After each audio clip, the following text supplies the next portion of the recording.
So when I moved out here, I learned how to ski for a couple reasons. One, I figure if you're going to live in Colorado, it might be a Coloradan thing.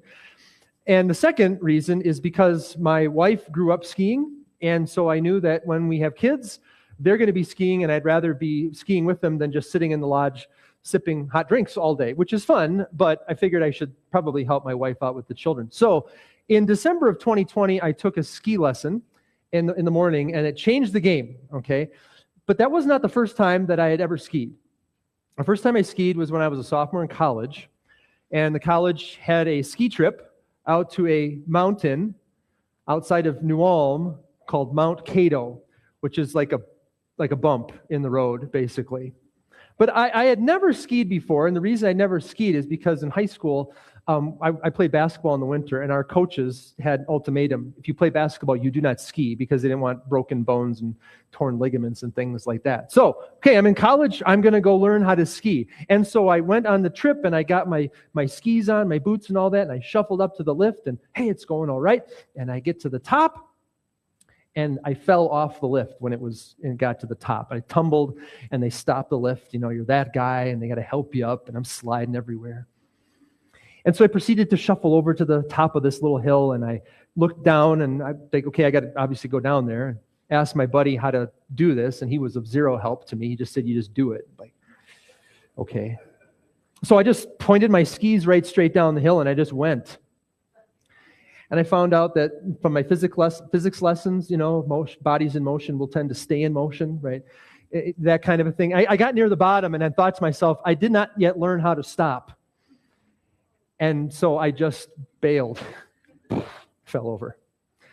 And I figured, okay, it didn't hurt. That's how I'm going to do it. So I got back on the lift, and anytime I went to the bottom of the hill, I just fell over, and that's how I stopped. But as the night wore on, there was a part of me that, for some reason, was getting more and more adventurous, which is not my nature. I'm not this like the guy that goes and jumps out of airplanes and, you know, anything like that. But I was like, I was feeling it. I think I can do it. So I went to a blue run, whatever that means in Minnesota. And I remember this long gliding blue run, and I was coming to the right, and I needed to turn to the left. The problem is my body and my skis didn't want to go left, and there were trees on the right. And so I did the thing that I normally do when I stop. I just bailed. But when you're going downhill and you bail, you tumble for a while. And I think my fall looked pretty bad, because there was a chairlift going over the top, and you could hear, "Are you okay, man? Are you all right?" And just as I'm kind of standing up and dusting myself off, this older gentleman skis up right next to me, and he stops. He's like, "Dude, are you okay? You all right?" I say, "Yeah, it's my first time skiing." He goes, "Oh, I remember my first time. It was awful." He goes, "Don't worry about it, though. Guess what? I fell 2 weeks ago. I'm 65. I still fall. We all fall. It's okay. I feel for you, man. I feel for you. I fell on my first day, but as good as you will get, just keep at it, and just remember, you'll probably fall again sometime soon." So when I get out here and I start taking ski lessons and I start skiing and I'm getting better at it, I remember what that guy said to me. And what that guy said to me there on that ski hill put two things in my mind. One is empathy, and the other is humility. And so when I'm going up the chairlift, and I see somebody fall, or I'm skiing downhill and I see someone tumble, or doing the ever obvious ski like this, which means you've never done it before in your life and you're careening out of control, I don't stop and laugh and say, "What a fool. Can't believe they fell." I stop because I remember the first time I fell. I understand. I've been there before. Let me help you up. You okay? Everything's good? Okay. And I also have more and more respect as I ski, because no matter how good your skills get, you can still fall. I was out 2 weekends ago with my kids. There was flat light out there. Missed the bump. Boom. Oops. There he goes. Fell over. And then last Saturday, I even saw a ski patrol guy fall down. Cool. They fall down too. But the humility to understand it can happen again. You've got to keep your wits about you. Why does that matter about anything right now? Empathy and humility are the two attitudes or the two mindsets that I want us to have this morning as we talk about Peter's denial. I don't want us to stand there, 2,000 years removed and say, "Oh, Peter, I can't believe you did that. How could you? You're such a strong believer." "Oh, I would never do that, Peter." Because guess what? Do you know what Peter said? "I'll never fall away. I'll never deny you, Jesus. And then what do you do later that night? He did it. To approach this with empathy. Peter, I understand. Because if I'm really honest with myself, I know exactly what you did. I've been there too. And then also humility. Not to think because, I'm so strong in my faith or I'm so committed to Christ, I will never do that. Peter's a leader of the disciples. He loves Jesus so much. And he wasn't careful, and he stumbled and he fell. I want us to keep empathy and humility in mind, and then also joy as we see what Jesus does for Peter. So let's take a look first at how this all takes place. The context in Matthew 26, starting at verse 31, Jesus is in the upper room with his 12 disciples. They've just eaten Passover, he's instituted Holy Communion, and then he says this to them in verse 31. Jesus told them, "This very night you will all fall away on account of me, for it is written," this is an Old Testament prophecy, "I will strike the shepherd, and the sheep of the flock will be scattered. But after I have risen, I will go ahead of you into Galilee." Peter replied, "Even if all fall away on account of you, I never will." "Truly, I tell you," Jesus answered, "this very night, before the rooster crows, you will disown me 3 times. But Peter declared, "Even if I have to die with you, I will never disown you." And all the other disciples said the same. This is God's word. Can you hear the lack of humility in Peter's voice? You can almost hear the arrogance there, the bravado. "I'll follow you to death, Jesus. Even if all these people fall away, I never will. I'm committed to you. I love you." And yes, let's give Peter props for his faith and his love of Jesus. Peter is the only disciple to walk on water. None of the others did. Peter said to Jesus, "Hey, if that's you out there on the water, tell me to walk to you and I will." And Jesus said yes, and he stepped out of the boat and he walked on water. Just a few weeks prior to this, when Jesus asks his disciples, who do you say I am? You 12, who do you say I am? Peter piped up right away, "You are the Christ, the Son of the living God, the Blessed One." And Jesus said, "That has been revealed to you by my Father in heaven." In the list of 12 disciples, Peter is always listed first. Peter's a leader. Peter's heart has been touched by Jesus. Peter left his business behind, his family business behind, to follow after Jesus and to preach with Jesus and to represent Jesus. His heart has been touched by Jesus. He loves Jesus so much. But in this section, Peter finds himself on shaky ground. And the reason Peter finds himself on shaky ground is because his faith and confidence is in his commitment, not in Jesus. His faith is in his faith. He's looking at his commitment. He says, "I will lay my life down for you. I will draw a sword and kill whoever stands in your way. I will follow you to death itself. Nothing is going to happen to you, Jesus." His confidence is in his commitment. And what we're going to see is that's very shaky ground to have your faith. So the night goes on.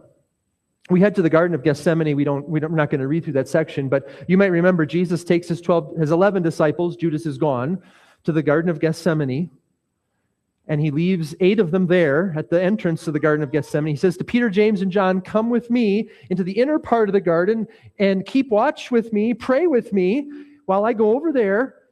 Jesus goes and prays, and he comes back. And do you remember what Peter was doing while Jesus was praying? Sleeping. "I'll follow you anywhere, Jesus, just as long as it doesn't mean praying, because that puts me to sleep." He already fell asleep on Jesus. And then as the night goes on, Judas shows up with the soldiers, and they arrest Jesus, and then Peter jumps into action. He remembers, "I'm going to lay my life down for you." He grabs a sword, he pulls it out, he starts swinging it all over the place. He cuts a guy's ear off, then Jesus heals the guy's ear, he puts it back on. Jesus says, "Put your sword away. Whoever lives by the sword will die by the sword." And then as soon as Jesus said that, they grabbed him, and the disciples are gone. Strike the shepherd, and the sheep of the flock will be scattered. But for some reason, Peter and John do a U-turn, and they come back. Verses 57 and 58, Peter followed him at a distance right up to the courtyard of the high priest, who is Caiaphas. He entered and sat down with the guards to see the outcome.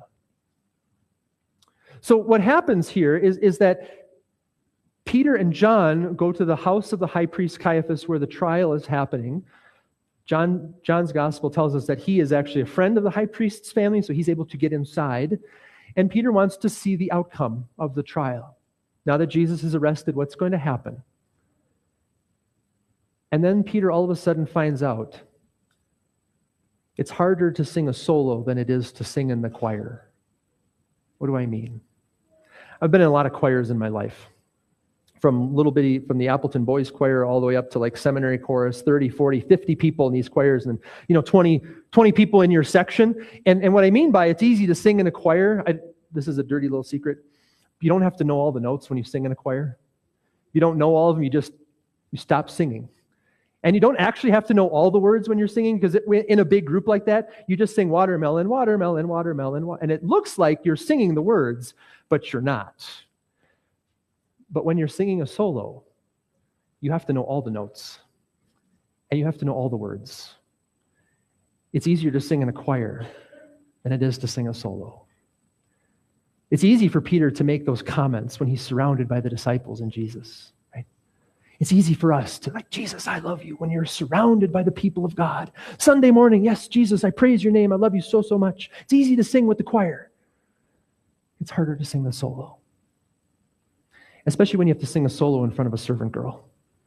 And that's how this section ends. Peter was sitting out in the courtyard, and a servant girl came to him. You also were with Jesus of Galilee, she said. But he denied it before them all. I don't know what you're talking about, he said. Then he went out of the gateway, and where another servant girl saw him and said to the people there, this fellow was with Jesus of Nazareth. He denied it again with an oath. I don't know the man. After a little while, those standing there went up to Peter and said, surely you are one of them. Your accent gives you away.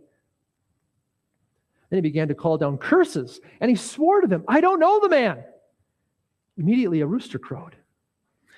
Then the gospel writer Luke gives us a little detail that none of the gospel writers do. Luke chapter 22, I didn't put in your worship folder, but this is what Luke tells us. As soon as Peter did that, the Lord turned and looked straight at Peter.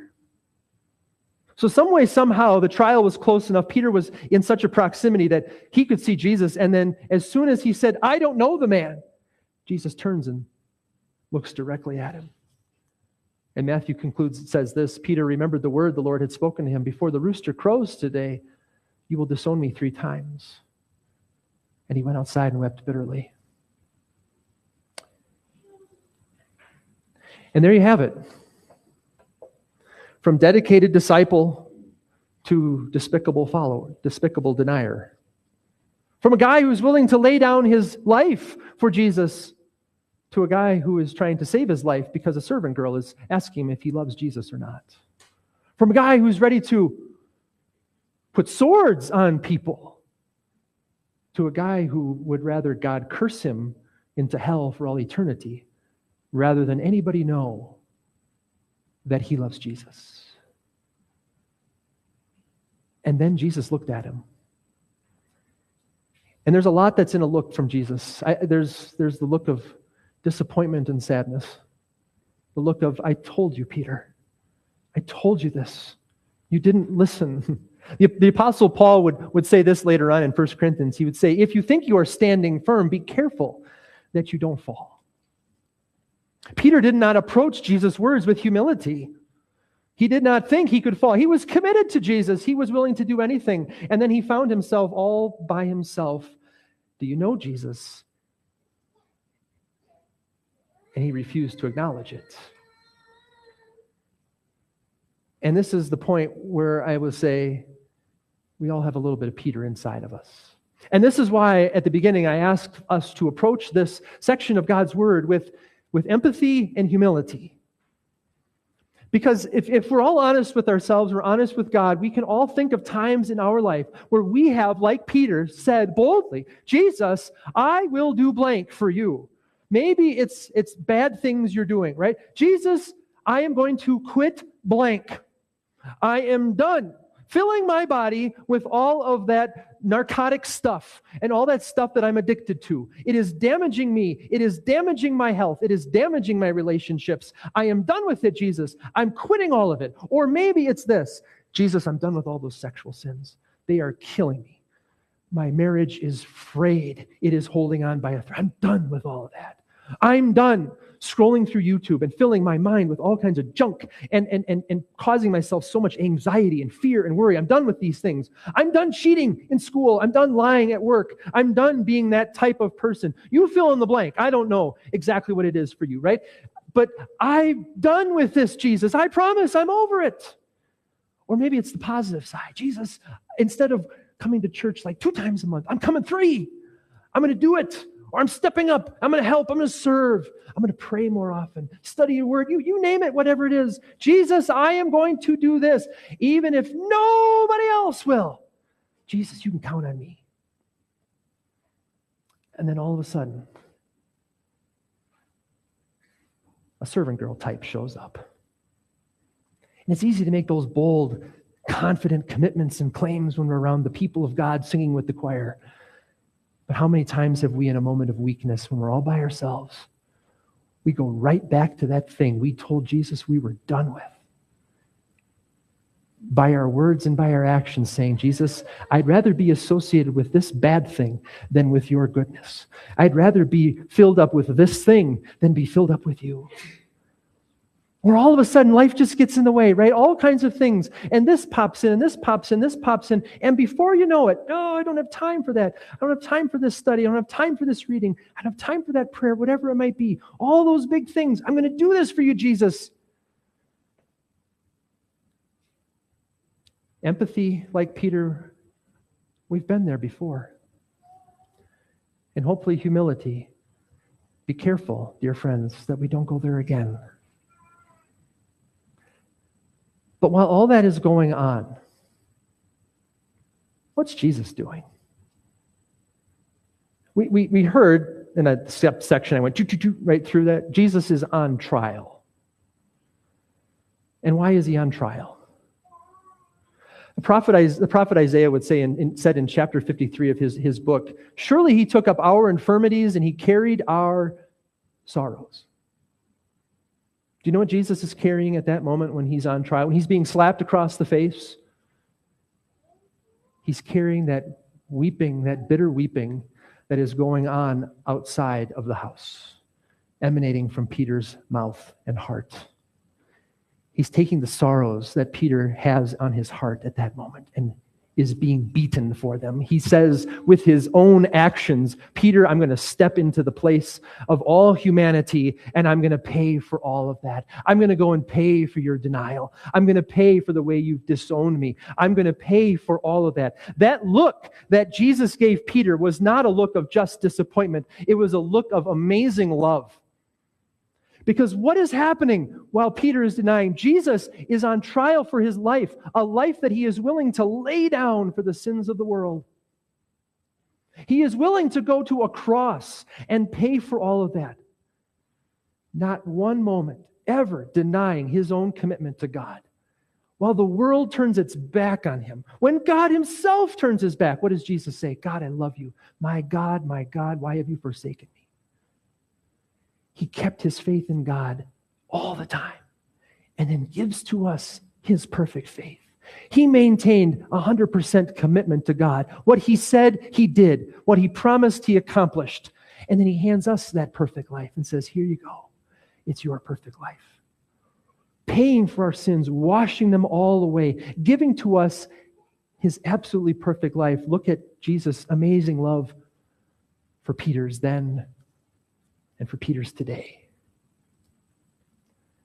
It's Jesus who took Peter's denial, who takes our shortcomings, our shortfalls, our lack of commitment, our unwillingness to follow him all the way to the end, who takes that and pays for all of it with his amazing love. But the story doesn't end here. The story ends for Peter in John chapter 21. After Jesus rose from the dead, after he went ahead of them into Galilee, he grabbed Peter away from the choir, away from the crowd, and he walked with them. Just Peter and Jesus. And Jesus looked at Peter and he said, Peter, do you love me? Not once, not twice, but 3 times. Do you love me? Do you love me? And the 3rd time Jesus asked it, the Bible tells us Peter was hurt because Jesus asked him a 3rd time. Because Peter remembered that night. That night when people asked, do you love Jesus? Do you know Jesus? You're associated with Jesus? No, no, no. And may God curse me. But in that day, he responded with yes, yes, yes. And Jesus said to him, go feed my sheep. Peter, I want you to go be a disciple. Peter, I want you to follow me. Peter, I want you to go and I want you to preach about me. I want you to preach the good news of forgiveness of sins for people who are lukewarm, who even deny. I want you to go and I want you to preach. And Peter would go and preach in big, bold ways. He would write letters that are in the second half of the New Testament that talk about the humility that he has and the empathy that he has for the people of God to keep on persevering in their faith. And it's those letters, dear friends, it's those words from Peter that are kind of like that 65-year-old guy who skied up next to me. It's Jesus who skis up to us with those words from Peter and says, I know what you're at. I know what happened. But it's forgiven. It's forgotten. It's paid for. Now get up. Dust yourself off. You fell. Get up. And go share the good news. Go share the good news of what God has done for you and what God has done for all. What God does for Peter's then and Peter's today. Amen.